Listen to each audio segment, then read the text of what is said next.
ইউরোপের অন্যতম প্রাণকেন্দ্র নেদারল্যান্ডের রাজধানী আমস্টারডামে প্রথমবারের মতো উন্মুক্ত স্থানে পবিত্র ঈদ উল ফিতর উদযাপন করে ইতিহাস গড়েছে বাংলাদেশি মুসলিম কমিউনিটি।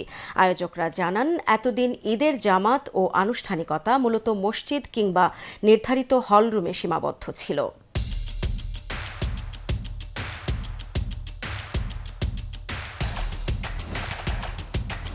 কিন্তু এবার প্রথমবারের মতো উন্মুক্ত পরিবেশে খোলা আকাশের নিচে ঈদের নামাজ আদায় এবং উৎসব আয়োজনের মাধ্যমে এক ভিন্ন মাত্রা যোগ হয়েছে প্রবাসীদের জীবনে।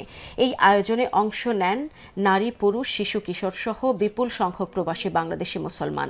ঈদের নামাজ শেষে একে অপরের সঙ্গে কোলাকুলি, শুভেচ্ছা বিনিময় পুরো আয়োজনকে প্রাণবন্ত করে তোলে। নেদারল্যান্ডের রাজধানী আমস্টারডামের নেলসন ম্যান্ডেলা পার্কে স্থানীয় সময় সকাল 10টায় অনুষ্ঠিত হয় এই ঈদের জামাত। এই আয়োজন সফল করতে নেপথ্যে কাজ করেন মোহাম্মদ মিনহাজ, মোহাম্মদ জাহেদ, মোহাম্মদ নাইম, মোহাম্মদ ইমন, মোহাম্মদ মামুন, শুভ ও নাহিদ সহ আরও অনেকে।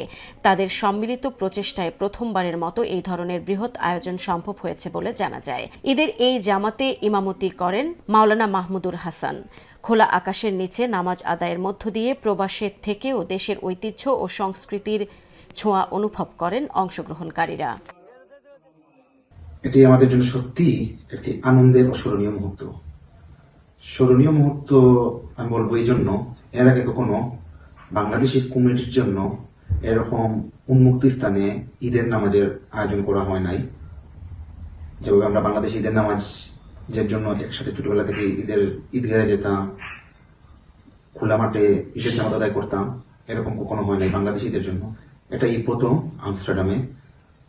এর জন্য এটা স্মরণীয় মুহূর্ত বলবো এবং আল্লাহর দরবারে অশেষ শুকরিয়া জানাবো।